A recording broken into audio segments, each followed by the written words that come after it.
नमस्कार, आप देख रहे हैं हमारा खास कार्यक्रम स्वराज सेहत। आज हम बात करेंगे दिल में होने वाली बीमारी के बारे में। दरअसल खराब दिनचर्या और गलत खान पान के चलते हर कोई बीमार हो जाता है। इंसान को पता भी नहीं चल पाता कि कब और कैसे वो हृदय रोग की चपेट में आ जाता है, वो बीमारी की चपेट में आ जाता है। और जब उसे ये पता चलता है कि उसे दिल की बीमारी है, तब तक देर हो चुकी होती है।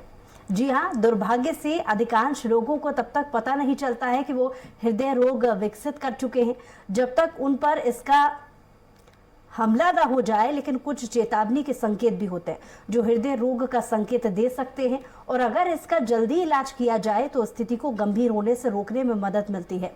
हालांकि हृदय रोग के लक्षण हर व्यक्ति में समान नहीं हो सकते हैं, लेकिन लक्षणों का एक सेट कई लोगों में आम है जो हृदय रोग से पीड़ित होता है। जैसा कि किसी स्वास्थ्य समस्या को उसके प्रारंभिक चरण में पहचान लेना और जल्द ही जल्द इलाज कराना हमेशा बेहतर होता है। हृदय रोग के चेतावनी संकेतों को जानें और जितनी जल्द ही हो सके उचित कार्य करें। हृदय रोगों की चेतावनी संकेतों में शामिल है जो हम ग्राफिक्स के जरिए आपको दिखा रहे हैं।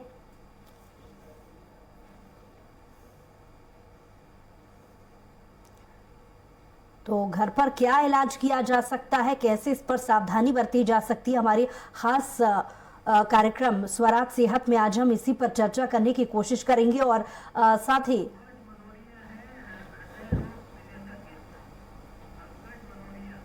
और इस पर ज्यादा बातचीत के लिए हमारे साथ एक्सपर्ट पंकज जी हमारे साथ लाइव जुड़े हुए हैं।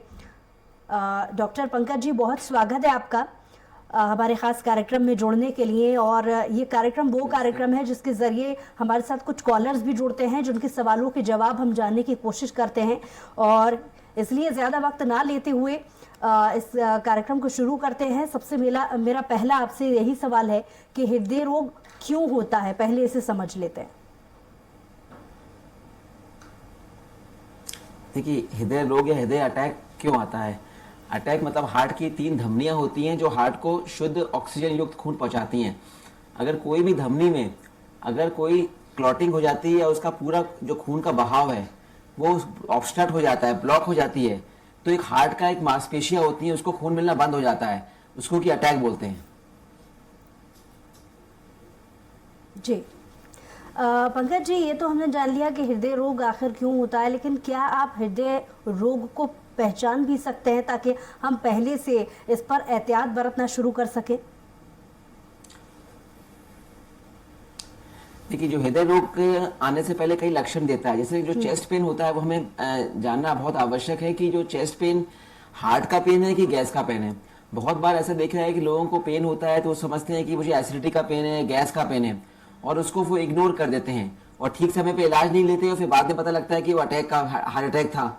तो ये जो हार्ट अटैक का पेन होता है हमें ध्यान रखना पड़ेगा कि सबसे पहली बात वो सेंटर ऑफ चेस्ट में होता है, बिल्कुल बीच में होता है, ना कि लेफ्ट साइड में। वो जो पेन होता है वो प्रोलॉन्ग होता है, लगातार रहता है, 15 मिनट 30 मिनट के ज्यादा रहता है।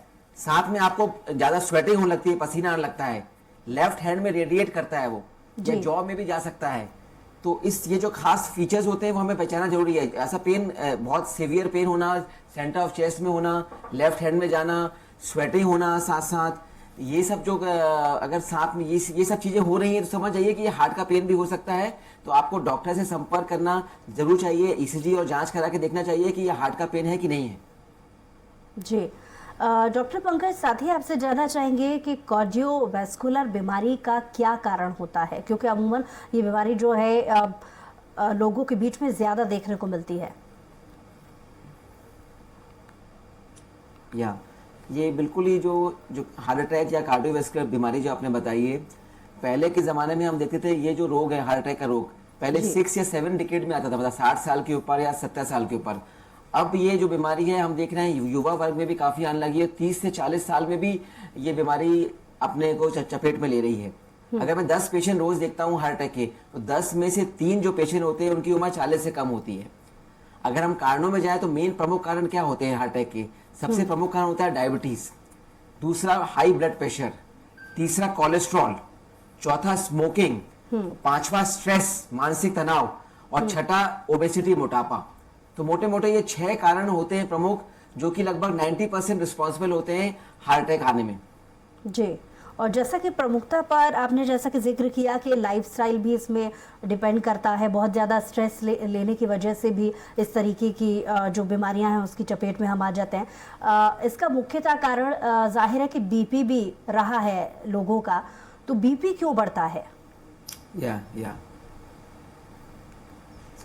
देखिए, ब्लड प्रेशर की समझना पड़ेगा। ब्लड प्रेशर एक बहुत प्रमुख कारण होता है, ना केवल हार्ट अटैक का बल्कि किडनी फेलियर का, लकवे का, ये बहुत बड़ा कारण होता है जी। ब्लड प्रेशर क्या है? जो हमारी जो ब्लड वेसल्स होती हैं, जिसमें जो ब्लड दौड़ता है, उसका प्रेशर कितना है, उसको बोलते हैं ब्लड प्रेशर।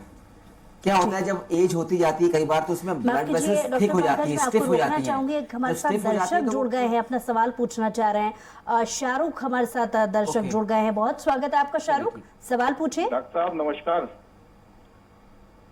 हेलो सर, नमस्कार। हाँ नमस्कार। सर मैं ये जानना चाह रहा नमस्कार था शाहरुख जी, बोलिए। मेरी सर उम्र जो है वो 35 साल है, और सर मुझे करीब 2 साल से लॉकडाउन के पहले से थोड़ा ब्लड प्रेशर की तकलीफ थी, तो मेरी दवा लगातार चल रही थी। 2-3 बार मेरा बीपी बढ़ा, ईसीजी कराई तो नॉर्मल निकली। लेकिन अब मैं अभी बीच में जेवलॉन्ग 8 टैबलेट खा रहा था। ठीक है। उसके बाद जैसे मैं कभी खाना माना जैसे कभी खाता हूँ तो मुझे कई बार ऑटोमेटिक बीपी बढ़ जाता है 180। ईसीजी कराता हूँ तो नॉर्मल निकलती है। ओके, ठीक है।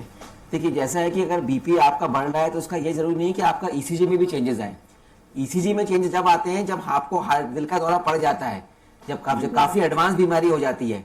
हाइपरटेंशन मैंने बताया एक साइलेंट किलर होता है। ब्लड प्रेशर बढ़ने के बाद भी जरूरी नहीं कि आपको कोई सिम्टम आए या कोई ईसीजी में खराबी आई। ईसीजी में खराबी जब आती है लगातार, जब आपका ब्लड प्रेशर कंट्रोल में नहीं रहता, फिर आप हार्ट की जो परत होती है मोटी हो जाती है या फिर कुछ प्रॉब्लम हो जाती है, जब चेंजेस आते हैं आपको ब्लड प्रेशर आपका कंट्रोल है कि नहीं, आज के लिए आपको बार बार अपना नापना पड़ेगा। जैसा कि आपने बताया कि आपका खाना खाने के बाद आपका ब्लड प्रेशर बढ़ जाता है कई बार, तो ऐसी सूरत में अपन को ब्लड प्रेशर कंट्रोल रखने के लिए हो सकता है आप जेवलॉन्ग दवाई खा रहे हैं, उसके अलावा एक और दवाई हमें ऐड करना पड़े। कई लोगों में ऐसा होता है कि खाना खाने के बाद बॉडी का मेटाबॉलिक रेट बढ़ता है, उसकी वजह से कई बार ब्लड प्रेशर बढ़ जाता है। तो कई बार हम दवाइयों का टाइमिंग चेंज करते हैं, कई बार दवाई भी ऐड करते हैं। कुछ भी हो, आपको अपना ब्लड प्रेशर लेवल 130/80 से कम रखना है, क्योंकि अगर आपका लेवल 130/80 से ज्यादा होता है तो उसके जो इम्पैक्ट्स होते हैं। हाँ, तो ठीक है, आपका 130/80 चल रहा है तो बिल्कुल अच्छी बात है ये। हाँ, बीपी तो सही है मेरा, लेकिन कभी कभी बढ़ जाता है सर। एक ज़ेप्टा 12.5 भी मुझे डॉक्टर ने लिखी है सर, वो भी मैं लेता हूँ। कभी कभी बढ़ता हो सकता है, फिर आपको उस समय कुछ एंग्जाइटी भी एक ब्लड प्रेशर बढ़ने का बहुत बड़ा कारण होता है। अगर अपन एंग्जियस हो जाते हैं, थोड़ा स्ट्रेस में आ जाते हैं, तो क्या होता है जब स्ट्रेस करते हैं तो बॉडी में कुछ हार्मोन जनरेट होते हैं जिनको कि हम बोलते हैं एड्रिनल हार्मोन। तो जब ये हार्मोन जनरेट होते हैं तो बॉडी की हार्ट रेट और ब्लड प्रेशर दोनों को बढ़ाते हैं। तो जिन पेशेंट को हमें लगता है कि इनको स्ट्रेस इंड्यूस हाइपरटेंशन है, तो उसको स्ट्रेस कम करने की हम दवाई भी देते हैं जो कि वो हार्मोन्स को कंट्रोल कर लेती है। तो ऐसी सूरत में आपको हो सकता है एंटी स्ट्रेस की हम एक दवाई भी और लिखें, ताकि जो स्ट्रेस इंड्यूस आपको जो स्पाइक्स आ रही है ब्लड प्रेशर में, फिर वो उससे कम हो जाएंगी। सर ये मुझे शुरुआत तब से हुई थी जब मेरा कोलेस्ट्रॉल बढ़ गया था। ओके, देखिए, कोलेस्ट्रॉल अगर बढ़ा हुआ है, कोलेस्ट्रॉल की कट ऑफ कई लेवल्स होते हैं, तो अपन को ये कोलेस्ट्रॉल को भी कंट्रोल में रखना है, ब्लड प्रेशर को भी कंट्रोल रखना है। कोलेस्ट्रॉल कंट्रोल करने की एक तो अपन लाइफस्टाइल में मॉडिफिकेशन करना पड़ता है, खाने पीने में कंट्रोल करना पड़ता है, लेकिन अगर एक लिमिट के बाहर अगर आपका कोलेस्ट्रॉल ज्यादा है, इससे पर्टिकुलरली एलडीएल कोलेस्ट्रॉल हम बोलते हैं, उसकी वैल्यू मुझे देखना पड़ेगा क्या होती है, और उसको कम से कम 100 से कम रखना पड़ता है। अगर लाइफस्टाइल से कम हो जाता है तो अच्छी बात होती है, नहीं तो फिर दवाइयां भी आती हैं उसको कंट्रोल रखने के लिए। देखिए, आपको जानना जरूरी है कि ब्लड प्रेशर, कोलेस्ट्रॉल, डायबिटीज, ये सब रिस्क फैक्टर्स होते हैं। अगर रिस्क फैक्टर्स को हमने कंट्रोल नहीं करा तो कभी भी आपको उससे बीमारी हो सकती है, जिसको बीमारी अटैक आ सकता है या लकवा हो सकता है। तो रिस्क फैक्टर्स को कंट्रोल में रखेंगे तो ब्लड प्रेशर, कोई भी आगे जो बीमारी होने वाली है, अटैक, लकवा या किडनी फेलियर, ये सब होने के चांस बहुत कम हो जाते हैं। चलिए, बहुत शुक्रिया शाहरुख हमारे साथ जुड़ने के लिए, अपना सवाल पूछने के लिए, क्योंकि जाहिर है और भी ऐसे दर्शक होंगे जिन्हें बीपी से जुड़ी जो परेशानी है उसका जवाब मिला होगा। डॉक्टर साहब, एक और सवाल जो अमूमन पूछा जाता है कि बीपी बढ़ता है उसको लेकर के हमने बात कर ली, लेकिन बीपी कम क्यों होता है? कई लोगों में देखा गया है कि लो बीपी, जिसकी आप बोल रहे हैं ना, लो बीपी, कई लोगों में कई बार ब्लड प्रेशर लो भी होता है। लेकिन अगर सिर्फ लो ब्लड प्रेशर के कारण अगर कोई इनको सिम्टम्स नहीं होते कुछ तो हम कुछ नहीं करते, लेकिन लो बीपी के अगर सिम्टम्स होने लगते हैं, जैसे कई बार चक्कर आ जाता है, कई बार खड़े होने पे, या कई बार वॉमिटिंग की टेंडेंसी आ जाती है, तो फिर कई बार उसको बढ़ाने की हम कुछ दवाई भी देते हैं, कई बार सॉल्ट इंटेक बढ़ाने की कुछ बोलते हैं, ORS का गोल्ड देते हैं, इलेक्ट्रोल पाउडर का बोलते हैं। लेकिन लो बीपी हम जब बोलते हैं जब आपका बीपी 110 से भी कम हो जाता है, सिस्टोलिक ऊपर वाला बीपी, और नीचे वाला 60 से कम हो जाता है, और साथ में आपको सिम्टम्स आने लगते हैं, तो कई बार जो बीपी की दवाइयां चल रही होती है उसको हम कम करते हैं। डॉक्टर कई बार पंकज, उसकी वजह से होता है, कई बार डिहाइड्रेशन होता है उसकी वजह से होता है। नीलू जी हमारे साथ फोन लाइन जुड़ गए हैं। नीलू जी, बहुत स्वागत आपका, सवाल पूछे। चलिए। डॉक्टर साहब, एक्चुअली मुझे बहुत घबराहट होती है और बहुत बेचैनी सी महसूस होती है, तो कैसे, क्या इसका उपाय? देखिए, ये जो आप बता रही हैं घबराहट और बेचैनी महसूस होती है, इसको हम बोलते हैं स्ट्रेस इंड्यूस एंजाइटी होती है। ये एंजाइटी होती है, जैसे ही अपन घबराहट होती है, बेचैनी होती है, तो बॉडी में क्या एड्रेनल हार्मोन्स जनरेट होने लगते हैं। वो फिर आपको एड्रेनल हार्मोन्स क्या करते हैं, फिर आपकी धड़कन और आपको ब्लड प्रेशर को बढ़ाते हैं, तो उसकी वजह से आपको पैल्पिटेशन, धड़कन फील होने लगती है, घबराहट होने लगती है। तो ऐसे केसेस में हम कुछ दवाइयां आती हैं जिसको कि कंट्रोल कर देते हैं स्ट्रेस को। आप जो एड्रेनल हार्मोन्स का जो सर्ज होता है, तो उसको वो बॉडी उसको सप्रेस कर देती है, तो वो हार्मोन्स का जनरेशन कम हो जाता है, तो उससे आपकी एंजाइटी कम हो जाती है, जो घबराहट वगैरह होती है वो इजीली एक या दो दवाइयां आती हैं, उससे बिल्कुल कंट्रोल हो सकता है आप। जी नीलू, और कोई सवाल आपका? मेडिसिन की एक और कॉलर हमारे साथ जुड़ गए हैं, संजय जुड़ गए हैं भोपाल से। बहुत स्वागत आपका संजय, सवाल पूछे। डॉक्टर, मैं ये पूछना चाहता हूँ कि एंजाइटी है क्या और होती क्यों है? जी देखिए, अभी मैंने बताया एंजाइटी क्या होता है। एंजाइटी मतलब जो आदमी स्ट्रेस करता है, स्ट्रेस करने की वजह से बॉडी में कुछ हार्मोन्स होते हैं वो जनरेट हो जाते हैं, जिसको क्या बोलते हैं एड्रिनल हार्मोन। अब ये हार्मोन क्या करता है, इसका काम होता है जैसे ही बॉडी में आता है, सर्कुलेशन में आता है, तो आपकी धड़कन बढ़ा देता है, आपकी ब्लड प्रेशर बढ़ा देता है कुछ टाइम के लिए। तो आपको ऐसा लगता है कि मेरा दिल धक धक कर रहा है, मुझे बेचैनी हो रही है, घबराहट हो रही है, तो ये होता है एंजाइटी। इसको कंट्रोल करने के लिए एक दवाई आती है बीटा ब्लॉकर, वो हम जब देते हैं तो वो हार्मोन्स का सप्रेस कर देती है, और जब वो हार्मोन सप्रेस हो जाते हैं तो आपकी धड़कन और ब्लड प्रेशर नॉर्मल आ जाता है, तो इसको बोलते हैं एंजाइटी। यही वजह है एंजाइटी का, जो ब्लड प्रेशर बढ़ जाता है और धड़कन बढ़ जाती है और आदमी को घबराहट हो जाती है। चलिए, बहुत शुक्रिया संजय हमारे साथ जुड़ने के लिए। डॉक्टर साहब, एक और सवाल कि हम क्योंकि हृदय रोग से जुड़ी बीमारियों के बारे में यहाँ पर बातचीत कर रहे हैं, तो हृदय रोग के बाद क्या शुगर लेवल भी बढ़ जाता है? चलिए, इस सवाल का जवाब मैं लूंगी। एक कॉलर भी हमारे साथ जुड़ गए हैं। एक रिस्क फैक्टर होता है। जी, आप कहाँ से बोल रहे हैं? ओके, नागपुर से हमारे साथ नीलेश जुड़ा है। नीलेश जी, बहुत स्वागत है आपका, सवाल पूछिए। मैं डॉक्टर पंकज से, मेरा सवाल था कि डॉक्टर साहब नमस्कार। डॉक्टर साहब, मेरा एक सवाल है कि ये हृदय रोग जो होते हैं इसके मेन सिम्टम्स क्या होते हैं? मतलब हम कैसे समझे कि हमें हृदय रोग होने वाला है? नहीं, बहुत ही बढ़िया आपने सवाल किया है। देखिए, अगर हम सिम्टम से जाएं तो सबसे प्रमुख सिम्टम होता है कि आदमी को छाती में दर्द होता है। यह दर्द जो होता है बिल्कुल सेंटर ऑफ चेस्ट में होता है। जब आप चलते हैं, एक्सर्शन करते हैं, तो वो दर्द बढ़ जाता है। आप रुक जाते हैं तो दर्द कम हो जाता है। ये दर्द आपके बाएं हाथ में या दाएं हाथ में या जबड़े में फैल सकता है। उसके साथ साथ आपको स्वेटिंग हो सकती है, सांस लेने में तकलीफ हो जाती है दर्द को। तो ये सब जो सिम्टम्स होते हैं, ये अगर आपको ऐसा लग रहा है तो ये सिम्टम्स हार्ट के सिम्टम्स हो सकते हैं, ब्लॉकेज के सिम्टम हो सकते हैं। तो ऐसी सूरत में आपको तुरंत अपना चेकअप कराना चाहिए, और चेकअप में कुछ जांचें करते हैं, उससे कंफर्म हो जाता है कि जो तकलीफ हो रही है आपको, ये हृदय रोग में ब्लॉकेज की वजह से हो रही है कि नहीं हो रही है। तो उसके हिसाब से फिर आप अपना ट्रीटमेंट करा सकते हैं। जी, और डॉक्टर पंकज, जैसा कि सवाल से पहले मेरा सवाल था कि हृदय रोग के बाद क्या शुगर लेवल भी बढ़ जाता है? शुगर, देखिए, जो शुगर लेवल या डायबिटीज की बात करें तो हार्ट अटैक के मैंने कहा नंबर 1 रिस्क फैक्टर्स जो होते हैं, हाई कोलेस्ट्रॉल, ब्लड प्रेशर और डायबिटीज, ये बहुत बड़े रिस्क फैक्टर होते हैं। हम अगर 10 हार्ट अटैक के पेशेंट देखते हैं तो उसमें 3 में डायबिटीज होती है उसमें। तो डायबिटीज या मधुमेह बोले एक हार्ट अटैक का बहुत प्रमुख कारण है। मधुमेह क्या करता है कि जो बॉडी के ब्लड वेसल्स होते हैं, जो धमनियां होती हैं, उसमें खुदरापन कर देता है, बॉडी के में क्लॉटिंग की टेंडेंसी बढ़ा देता है, मतलब क्लॉट बनने की टेंडेंसी बढ़ जाती है। तो हार्ट की नसों में जो धमनियां होती है उसमें ब्लॉकेजेस बन जाते हैं, क्लॉटिंग बन जाती है और उसका सप्लाई रुकने लगता है। तो मधुमेह एक बहुत प्रमुख कारण होता है शुगर पेशेंट्स का हार्ट अटैक आने का। तो हम इसलिए बोलते हैं जो डायबिटीज वाले पेशेंट होते हैं उसमें तो कुछ खास ख्याल रखना चाहिए कि आपका हार्ट स्वस्थ है कि नहीं, क्योंकि आपको हार्ट अटैक का रिस्क लगभग 2 से 3 गुना ज्यादा होता है उनमें जिनमें की डायबिटीज नहीं है। तो बहुत एग्रेसिव अपना हार्ट का प्रोटेक्शन करना चाहिए, समय पर हार्ट की जांच कराते रहना चाहिए, और कुछ दवाइयां आती हैं उसको भी लेना चाहिए। अपना कोलेस्ट्रॉल कंट्रोल रखना चाहिए डायबिटीज वालों को, क्योंकि हार्ट अटैक का रिस्क बहुत ज्यादा होता है डायबिटीज में। क्योंकि आपने लाइफस्टाइल को लेकर के भी जिक्र किया है, बहुत सारे ऐसे मिथ होते हैं कि बहुत ज़्यादा वज़न हृदय रोगियों को नहीं उठाना चाहिए और बहुत ज़्यादा पैदल भी नहीं चलना चाहिए, ऐसी बहुत सारी चीज़ें कही जाती हैं। लाइफस्टाइल में कितना चेंज करना चाहिए और खान पान पर कितना ध्यान देना चाहिए? देखिए, लाइफस्टाइल एक बहुत इम्पॉर्टेंट रोल प्ले करता है हार्ट अटैक प्रिवेंशन में, और जिनको हार्ट अटैक हो गया उसके बाद रिहैबिलिटेशन में, और दोबारा हार्ट अटैक ना हो जाए। लाइफस्टाइल के कई कंपोनेंट होते हैं। एक तो होता है आपका डाइट। आपको डाइट में बहुत ख्याल रखना है। डाइट में 3 चीजों का ख्याल रखना पड़ता है। सबसे पहले आपको ट्रांस फैट्स कई प्रकार के होते हैं, saturated fats, poly unsaturated fats और ट्रांस फैट्स। तो सबसे खतरनाक जो होता है वो ट्रांस फैट्स होता है। तो आपको ट्रांस फैट्स अवॉइड करना चाहिए। ट्रांस फैट्स किसमें होते हैं? कोई भी चीज या ऑयल को जब हम बार बार उसको गर्म करते हैं और उससे जो खाना बनता है उससे ट्रांस फैट्स पैदा होते हैं। सपोज जैसे आपने एक ही ऑयल से जो खाना बार बार बढ़ रहा है, जैसे आपने समोसे की बात करें या छोले भटूरे की बात करें, उसमें एक ही हम तेल बार बार यूज करते हैं।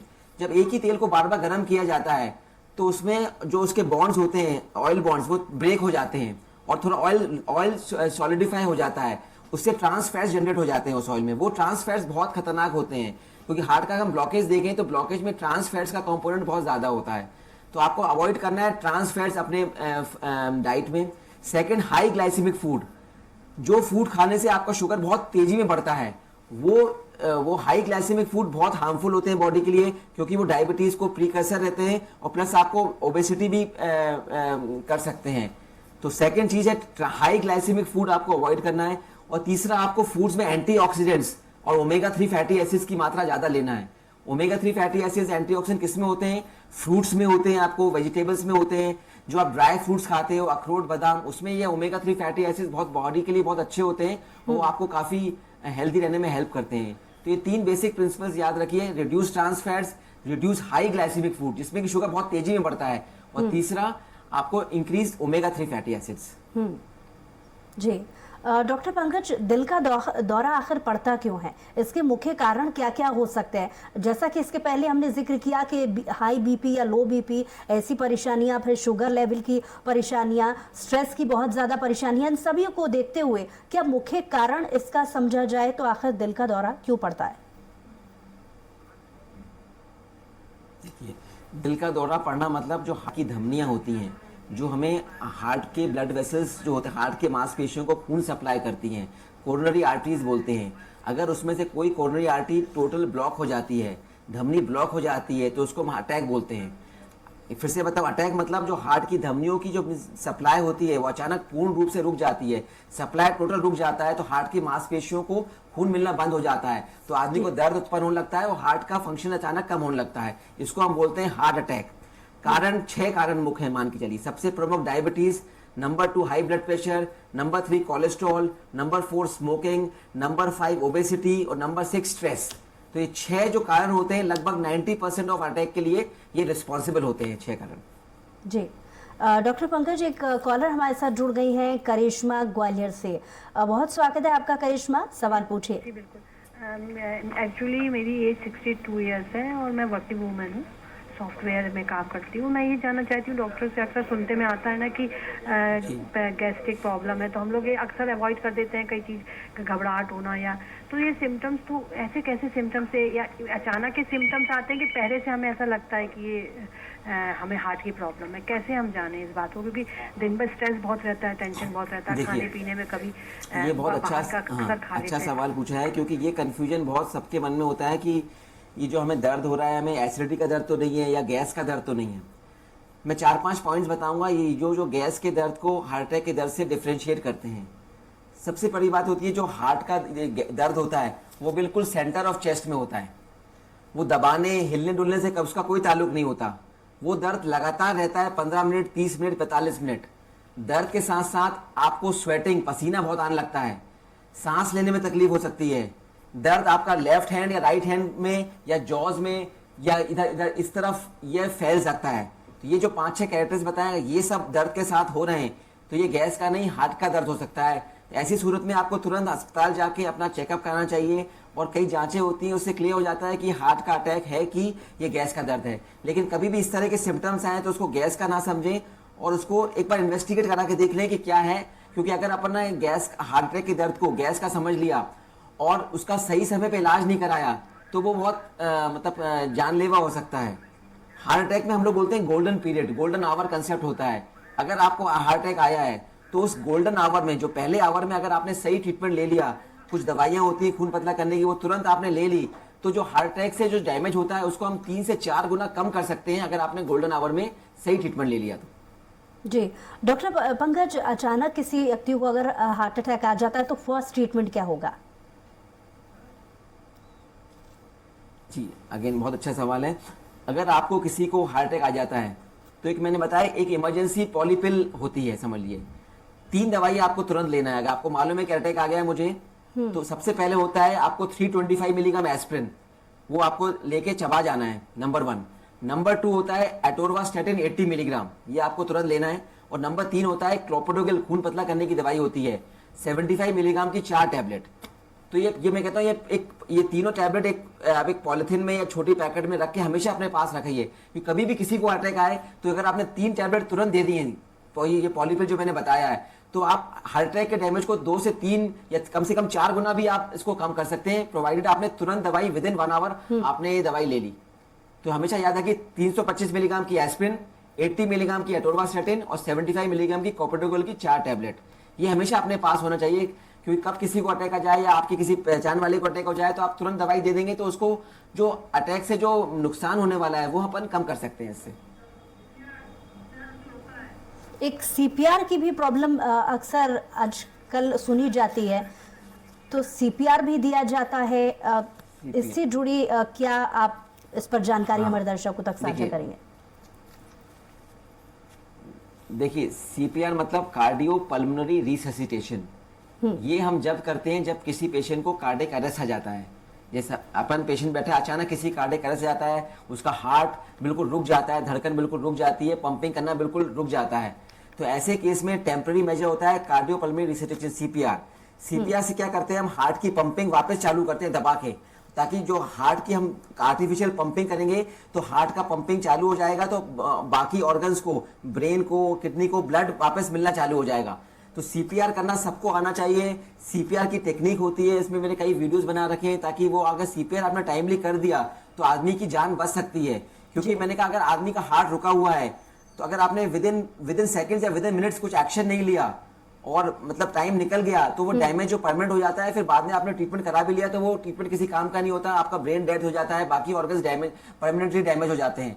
लेकिन अगर आपने सीपीआर अच्छे से करा है, मतलब सीपीआर करेंगे तो पंपिंग वापस चालू हो जाएगी हार्ट की आर्टिफिशियल, और बाकी ऑर्गन्स को ब्लड मिलना चालू हो जाता है, तो उससे बाकी ऑर्गन प्रिजर्व रहते हैं जब तक कि आपको प्रॉपर केयर मिल रही है या आपका एम्बुलेंस आ रही है जब तक, या कोई डॉक्टर्स आपको देख रहा है। तो एक आम आदमी को भी सीपीआर अगर आपने सही तरीके से कर लिया तो काफी हद तक उसको मतलब एक पेशेंट की अपन लाइफ बचा सकते हैं। जी, और एक दर्शक भी हमारे साथ जुड़ गए हैं, कपिल। कपिल बहुत स्वागत आपका, सवाल पूछिए। जी नमस्कार। एक्चुअली डॉक्टर साहब से मेरा सवाल है सर, मैं एक्चुअली हर दिन 8 किलोमीटर की रनिंग करता हूँ और स्मूथली अच्छे से दौड़ता हूँ, बट जब दौड़ने के बाद मैं कंप्लीट करता हूँ तो मुझे हल्का सा सीने में दर्द होता है, तो मुझे रनिंग कंटिन्यू करना चाहिए या फिर रोक देना चाहिए, मतलब क्या करूँगा? देखिए इसके लिए पता लगाने के लिए जो आपको दर्द हो रहा है ये हार्ट में इससे संबंधित तो नहीं है, इसके लिए फिर हम एक स्ट्रेस टेस्ट करेंगे, आपका ट्रेडमिल टेस्ट। जो हमारे पास मशीन होती है ट्रेडमिल में, उसमें हम आपको दौड़ने को बोलेंगे, इसकी स्पीड बढ़ा के देखेंगे और साइमल्टेनियसली आपका ब्लड प्रेशर और ईसीजी को मॉनिटर करेंगे। अगर आप एक स्टेज के बाद आप बोलेंगे हमें दर्द हो रहा है, उस दर्द के साथ साथ अगर आपकी ईसीजी में भी, लेकिन अगर आपने दौड़ाया, हमने ठीक आप दौड़ लिए, आपने बोला और चीजों में कोई चेंजेस नहीं आए, तो फिर ये हम निश्चित हो सकते हैं भैया हाँ ये हार्ट का दर्द नहीं है, मांसपेशियों का खिंचाव है। तो ऐसी जगह स्ट्रेस टेस्ट एक बहुत इंपॉर्टेंट रोल प्ले करता है, टीएमटी टेस्ट बोलते हैं, वो हम कर सकते हैं। जिनको भी चलने में तकलीफ होती है, तेज चलने के बाद ऐसा लगता है कि इनको भारीपन आ रहा है, तो उससे काफी हद तक सॉल्व हो जाता है। और अगर टीएमटी या स्ट्रेस टेस्ट में कुछ खराबी आती है तो फिर हम बड़ी जांच पे जाते हैं, जो एंजियोग्राफी होती है, उससे डायरेक्टली हम समझ जाते हैं कि हार्ट के अंदर ब्लॉकेज है कि नहीं। धन्यवाद। चलिए कपिल, बहुत शुक्रिया हमारे साथ जुड़ने के लिए।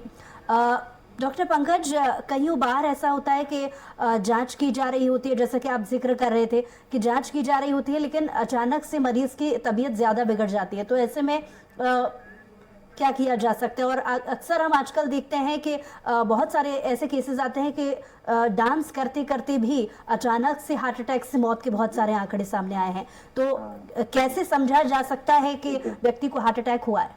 जी देखिए, आपने बहुत अच्छा एक ये मुद्दा उठाया है कि कई जो फिजिकली फिट होते हैं, मतलब आप जो ऊपर से फिजिकली फिट दिखते रहते हैं, क्या उनको भी अटैक आ सकता है? यह सवाल कई बार पूछा जाता है और ये बिल्कुल मैं कहूंगा ये फिजिकली फिट लोगों को भी हार्ट अटैक आ सकता है। आपको हार्ट अटैक आएगा कि नहीं, या आपकी फिजिकल फिटनेस के अलावा आपकी हार्ट की फिटनेस कैसी है, आपकी मेटाबॉलिक फिटनेस कैसी है, उस पर डिपेंड करता है। जैसे कि आपका ब्लड प्रेशर कितना है, आपका शुगर कितना है, आपका कोलेस्ट्रॉल कितना है, आप स्मोकिंग तो नहीं करते, आपको ओबेसिटी तो नहीं है, तो ये चीज फैक्टर्स काफी इंपॉर्टेंट रोल प्ले करते हैं कि आपको अटैक आएगा कि नहीं। सिर्फ आपकी फिजिकल फिटनेस या ऊपरी शारीरिक आप स्वस्थ हैं, ये आपकी हार्ट की फिटनेस को गारंटी नहीं करता। उदाहरण के तौर पर आपने कार ली, कार का ऊपर का ढांचा ठीक है, लेकिन अगर अंदर की मशीन ठीक नहीं है, इंजन ठीक नहीं है, तो ऊपर से दिखने वाली खूबसूरत कार भी कभी भी हो सकती है। तो कार अच्छी चलेगी नहीं, उसके इंजन पे डिपेंड करता है। हार्ट का इंजन और बॉडी का इंजन होता है हार्ट। अगर हार्ट आपका स्वस्थ है और तो भी आप निश्चित हो सकते हैं। सिर्फ फिजिकल फिटनेस आपकी हार्ट की फिटनेस की सिर्फ एक ही पैमाना नहीं होता, बहुत सारे पैमाने होते हैं, सभी को फिट रखना पड़ता है, जब भी आपका हार्ट फिट होता है। जी, और क्योंकि समय की भी अब कमी है, तो चलते चलते हमारे दर्शकों को हृदय रोग, क्योंकि आप विशेषज्ञ और हृदय रोगी बहुत सारे हमारे साथ ऐसे जुड़े थे जिन्होंने अपने सवाल के जवाब जानने की कोशिश करी। लास्ट कमेंट क्या आप करना चाहेंगे हमारे दर्शकों को, जिससे वो अपने लाइफस्टाइल में ऐसी बीमारियों से बच सके? चलिए, अब मैं आपको एक कविता के माध्यम से एक अपने हार्ट को कैसे स्वस्थ रखते हैं ये बताना चाहूँगा जी।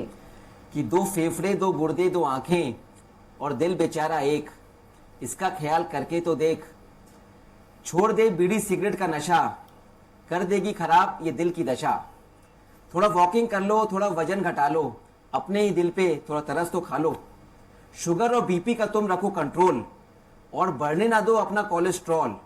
सो इन बातों का जो रखे ख्याल, उसका दिल रहे जवान सालों साल सालों साल। बहुत बढ़िया, बहुत अच्छे लफ्ज़ों में आपने इस चीज़ को समझाया कि दिल का इलाज करने के लिए उसका ख्याल रखना बहुत ज़रूरी है। बहुत शुक्रिया हमारे साथ जुड़ने के लिए डॉक्टर पंकज, और उम्मीद करते हैं कि आज तमाम दर्शकों को उनके सवालों के जवाब ज़रूर मिले होंगे। और इसी के साथ स्वराज सेहत में हमारी यही कोशिश होती है कि ऐसे तमाम सारे सवालों के जवाब अक्सर हम इस कार्यक्रम के जरिए निकाल ही लें। बहरहाल हमारी इस खास पेशकश में इतना है। कुछ और खबरों के लिए देखते रहिए स्वराज एक्सप्रेस।